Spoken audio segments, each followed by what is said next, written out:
Oh hi, thanks for watching my video. So today we're going to be doing something very different, something I've never done before. But I have wanted to do it for a while, so today I'm doing it. For one day and one day only, we're going to be an educational channel. Well, not really. Education in terms of just having a bit of fun. So I've always been pretty interested in Victorian life, and there are loads of Sims challenges out there, you know, like the Decades Challenge that involve Victorian living and stuff like that. So I thought today we would just play with a Victorian family and talk about some of the really weird, dark things that happened during Victorian times. There is a reason why I'm interested in doing this video and why I haven't done it up until now, but I'll get into that a little bit later. But yeah, this kind of video format is going to be a lot different to any of the videos I've done before. I don't know if I'll do a video like this again, so make sure you let me know in the comments if you actually like this kind of content, because it is quite different. But you know, sometimes I make videos for me. And this is one of those times. So I've rustled up a little Victorian family. They live in this Victorian house. I took their house from the gallery and kind of redid some of the downstairs area, but a lot of it is still the same. With it being the Victorian era, obviously it's kind of set in the UK, mainly London. So in real life, in London in this era, the house wouldn't be this big. Even though we're playing with a relatively wealthy family, instead of being this wide, it would probably be thin and like multiple stories. This family's timeline right now is kind of meant to be sometime after the 1860s, where indoor plumbing was available for wealthy families like this one. Most families still had to take a shit outside in the outhouse because they were poor as shit. Sucks for them. But this family are pretty wealthy, so they have indoor plumbing, they've got some toilets, they also have electricity, they have a fridge, they have a stove. They're very lucky. And also, with it being set sometime after the 1860s, obviously at this point Prince Albert is dead, so Queen Victoria is in her phase, well, not really a phase, she did it until she died, of just wearing black every single day, constantly in mourning. And Vicky was a bit of a trendsetter, so most Victorians around that time just wore black all of the time to support her. So yeah, Victorian London after the 1860s just looked like everyone was going to a funeral all the time. This is a fairly small family for Victorian standards, mainly because they do have some wealth. So this is the mother, her name's Elizabeth. She's a bit gloomy. I gave both parents the gloomy trait actually, because living in the Victorian times was really shit, and they knew it. So they're both pretty gloomy, the parents. But thankfully, because they have a few pennies in their pocket, they can afford to take more of a gamble on how many of their children will survive. So they only have 3 children. The dad's called Edward, by the way. They have a daughter called Mary. She is a child of theirs, but she is a girl, so she don't really count. They have a son. His name's George, so he'll be the one inheriting all the wealth when the parents die. And they also have a toddler son called Philip. One thing I've done with Philip that is kind of inaccurate is I've put him in a dress. And really, for wealthy families, it wasn't really so much the case of this, I don't think anyway, but I know that with poorer families, they always dress their children the same. No thank you, welcome wagon, do not break my immersion, you can fuck right off with that.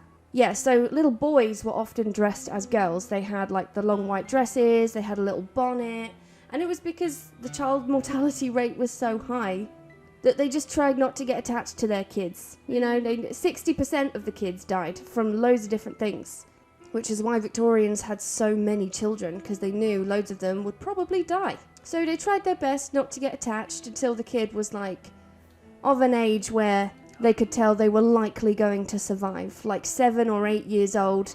Then maybe they'd buy the boy some trousers. But you know what, guys? Although that's some beautiful piano playing there, Elizabeth, it is kind of brunch time, so probably time to rustle up some food. Let's see, what's the most Victorian looking thing I could find on here? Grilled cheese? No, don't be silly.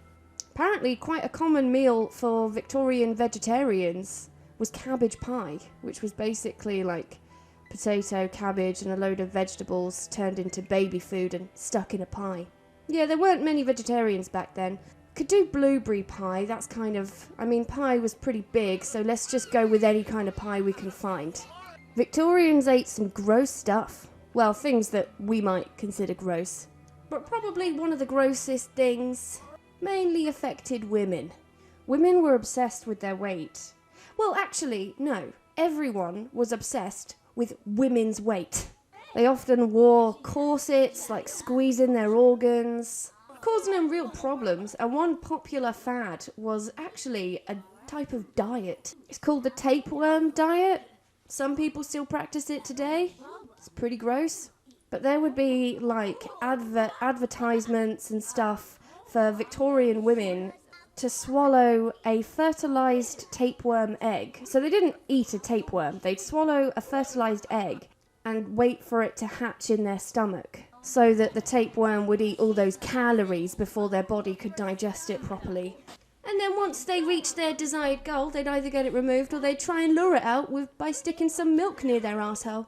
That bit I might have made up. They did try to lure it out with milk, but I don't know what orifice they put it by. I assume it must have been their arsehole, but maybe they wanted it to crawl up their throat, I don't know. This is history, not biology, guys. Also, I saw you take your phone out. Can you fuck off with that? You're ruining my video, you prick. There's always some twat in there that wants to try and ruin it for everyone. Try and get some storytelling done, and then there's some knob jockey that just has to get their phone out, or some bellend over there that has to rustle up hot dogs. Fuck's sake. I mentioned earlier about how so many children died in the Victorian era, and sometimes it was their own homes and toys that killed them. Quite a few children's toys in the Victorian times contained lead, causing lead poisoning. Children who suffer from lead poisoning would likely have abdominal pain, headaches, and in cases back then, anemia, seizures, and death. And even babies were killed by their own bottles. Yeah, baby bottles were death traps. Victorians used glass baby bottles fitted with rubber tubing and a teat. The problem was they were impossible to clean. So bacteria kept building up over time, causing the babies to get sick. Lots of infants died from this. Oh, it's not fair, is it, Philip? It's just not fair. And if you could keep all your kids alive, that'd be great. But you do still have to provide for them, though. Our Victorian man Edward here makes his living as a woodworker. He's making a dining table right now. In this household, the wife and the mother doesn't have a job. Most of the time, it was men who were expected to bring in the money, although women did have jobs in working class families. They would do stuff like dressmaking, or they'd work as a wet nurse. But most of the time, it would be the man's job to provide for his wife and kids. And if the man of the house could no longer afford to support his wife, he could just sell her at the market to the highest bidder. So, there's that. There are some pretty nasty jobs in the Victorian era. It's hard to narrow down some favourites, but I've got 3 for you that were real jobs in Victorian times. The first one is the job of a leech collector. So doctors used to sometimes use leeches as treatment for hysteria. So the leech collector would have to wade through dirty ponds so that blood-sucking leeches would stick to their legs. And when they came out of the water, they'd have to get them off and send them to the pharmacy. Leech collector was a job done by both men and women. And as a result of all that leech sucking, they often suffered excessive blood loss. And because of those filthy waters, they also got infectious diseases. Oh. Another job back in the day was a resurrectionist. So this was before organ donating was a thing, and medical schools could only use the dead bodies of criminals to dissect. So they paid people to go and dig up graves and bring them some more bodies. But one job that I think is possibly one of the more harrowing jobs on the list, and that job is being a singer or performer outside a barber shop. So in Victorian times, people wouldn't go to the barber shop just to get a cheeky haircut and a trim of their mustache. Barbers were actually a lot more involved back then. They did way more than dealing with just hair. They did small surgeries like setting bones, and they'd even do some dental work as well. They would remove people's teeth. And this was at a time before anaesthetic. So people who went to the barber shop would be going through quite a lot of excruciating pain to have their minor surgeries and their teeth taken out. And as you can imagine, if you're walking down the street outside of a barber shop, you're not really going to be too enticed to go in if all you can hear is the sound of screaming and howling from the patients inside. So there were people whose job it was to stand in the waiting area or outside the barber shop, play musical instruments and sing to try and drown out the screams of the people having work done. Don't want to put people off your business, do you? Oh, the thought of a time without anaesthetic doesn't bear thinking about, does it? Victorian homes were a bit depressing, not just because of how many ways you could die in a Victorian home, but because the Victorians themselves were pretty obsessed with death. A lot of the decorations they used to furnish their homes with were quite bleak and eerie. And, as I mentioned, seeing as lots of children didn't make it through the Victorian era, and because cameras were fairly new and quite expensive to most families at this point, if there was ever a time to take a picture of your loved one, like your child maybe, it would be after they died. It's your last chance to snap up any memories after all. So quite a few Victorian homes had lots of pictures of dead children and other dead people to remember them by. And if the spooky atmosphere wasn't enough, Victorian homes themselves were death traps, so people died in their home quite a lot. Electricity was fairly new, so hiccups happened, electrical fires and electrocution was a very real risk. But despite not having much colour in their wardrobe, surprisingly, Victorians were actually really into having bright colours in their home. They loved having bright reds, purples, especially the wealthy Victorians. The more colourful, the better. And a very popular colour in wallpaper around that time was green. The most sought after was one called Shields green, which was very bright, and it was known for being able to hold its colour over time without fading. So Shields green made its way into lots of Victorian homes. The only trouble is, one of the ingredients used to make Shields green is arsenic. So with arsenic in their walls flaking off and getting inhaled by people, as you can imagine, it led to a lot of deaths via arsenic poisoning. It was kind of a mystery illness for a while. It took a while for the Victorians to figure out it was actually the material used in the wallpaper that was causing it.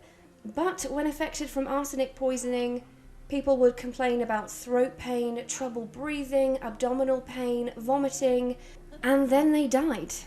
And if you're this far into the video, then Victorian facts are obviously doing it for you. So how about some more?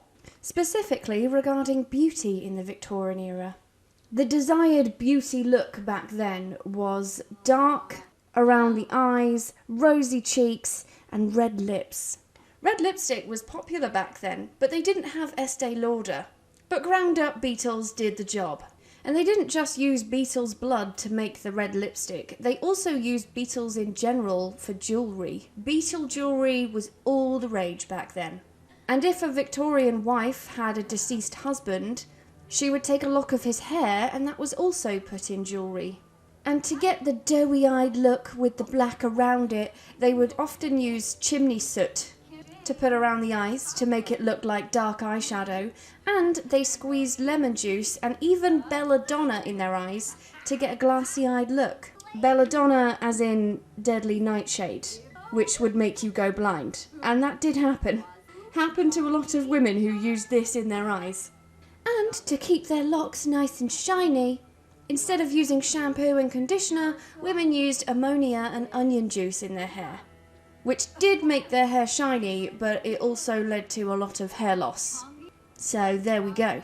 I've always been quite interested in Victorian history.